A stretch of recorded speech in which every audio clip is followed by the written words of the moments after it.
પહેલા વાતાવરણની કરીએ। એ ગરમીની કે જેણે તમામ રેકોર્ડ બ્રેક કરી દીધા છે।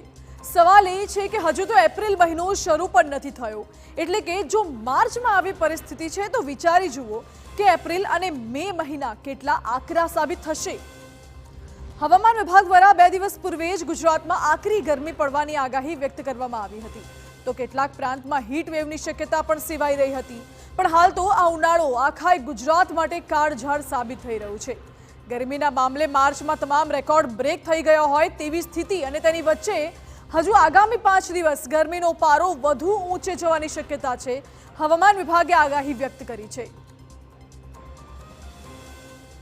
तापमान नो चेंज में बना रहेगा।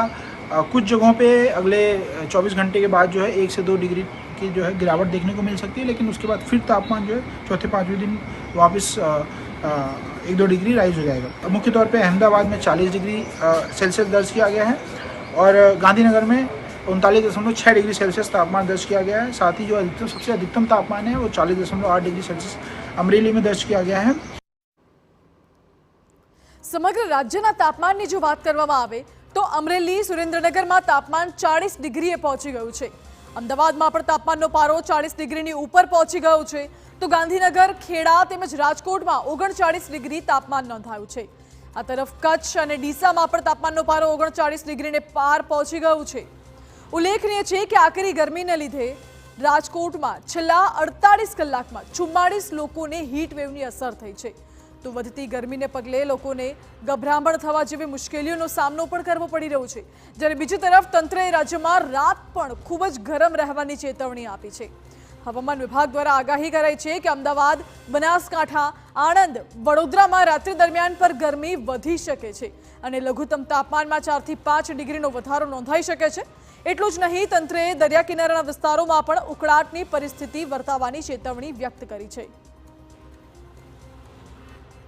24 घंटों के लिए जो है वार्म नाइट की वार्निंग दी गई है गुजरात रीजन के कुछ हिस्सों में, जिसमें मुख्य तौर पे बनासकांठा, अहमदाबाद, आनंद एंड बड़ोदरा जो है मुख्य तौर पे ये वो हिस्से हैं जहाँ पे वार्म नाइट्स होने की संभावना सबसे ज़्यादा है। मतलब तापमान नॉर्मल से 4.5 डिग्री सेल्सियस ज़्यादा दर्ज होने की संभावना है। હવે રાત્રિના સમયમાં ગરમીએ કેવી રીતે રેકોર્ડ બ્રેક કર્યો છે તે પણ જરા જોઈ લો। 119 વર્ષમાં 5મી વાર ભાવનગરમાં રાત સૌથી ગરમ રહી છે, જ્યારે અમદાવાદમાં 64 વર્ષમાં 4થી વાર રાત્રે સૌથી ઊંચું તાપમાન નોંધાયું છે અને વડોદરાની વાત કરવામાં આવે તો 64 વર્ષમાં 5મી વખત સૌથી ગરમ રાત રહી હતી। ડીસાના 53 વર્ષના ઇતિહાસમાં 4થી વખત આટલી ગરમ રાત નોંધાઈ છે, જ્યારે દીવના 47 વર્ષના ઇતિહાસમાં 6ઠી વખત આટલી ગરમ રાત રહી હતી। ગાંધીનગરમાં 49 વર્ષના ઇતિહાસમાં બીજી વખત આટલી ગરમી રાત્રિના સમય નોંધાઈ, જ્યારે સુરેન્દ્રનગરમાં 67 વર્ષના ઇતિહાસમાં રાત્રે 6ઠી વખત ઊંચું તાપમાન નોંધાયું છે।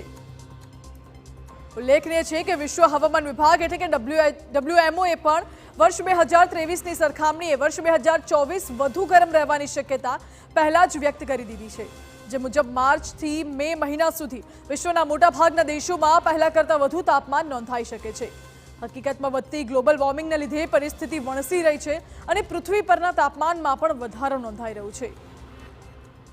એટલે કે હાલ ગુજરાતમાં તો કાળઝાળ પરિસ્થિતિ ઊભી થઈ જ ગઈ છે, પરંતુ આવનારા દિવસોમાં દેશમાં અને વિશ્વમાં પણ ચિંતાજનક દ્રશ્યો જોવા મળી શકે છે।